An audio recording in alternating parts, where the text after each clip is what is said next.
मंत्री अब्दुल सत्तारांची मंत्रिमंडळातून हकालपट्टी करा। भाजपच्या सिल्लोड शहर अध्यक्षांनी या संदर्भात मागणी केली। चंद्रशेखर बावनकुळे यांना पत्र लिहून त्यांनी मागणी केली। पक्षविरोधी काम आणि युती धर्म पाळला नसल्याचा त्यांनी आरोपही केलाय। भाजपचे शहराध्यक्ष कमलेश कटारिया यांनी या संदर्भात पक्षश्रेष्ठींना आता पत्र पाठवल्याचं कळतंय।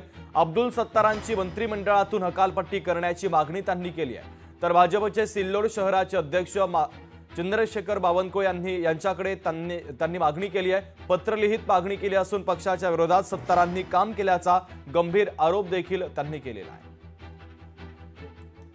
नुकत्याच देशात पार पडलेल्या लोकसभा निवडणुकीत अब्दुल सत्तार यांनी युती धर्म न पाळता विरोधात काम केले। त्यांच्या विरोध करण्यात तसं तेवढा फरकही पडत नाही, तेवढी त्यांची लायकी नाही। पण वारंवार लूज टॉक करणे, युतीच्या विरोधात बोलणे, आमचे नेते आदरणीय रावसाहेब पाटील दानवे यांच्या विरोधात बोलणे हे काही योग्य नाही। म्हणून मी आदरणीय प्रदेशाध्यक्ष चंद्रशेखरजी बावनकुळे यांना पत्र पाठवून त्यांची या मंत्रिमंडळातून हकालपट्टी करा अशी मागणी केली आहे। सिल्लोडच्या तालुका मुख्य कार्यालयावर नगर परिषदेला हाताशी धरून मोठी भिंत बांधणे, भाजपच्या पदाधिकाऱ्यांवर खोटे गुन्हे दाखल करणे, दडपशाही माजवणे, लोकांच्या जमिनी हडपणे अशा प्रकारची गुंडशाही अब्दुल सत्तार यांनी सिल्लोड शहरात माजवली आहे। लोकशाही मराठी ऐका, पहा, जागरूक रहा।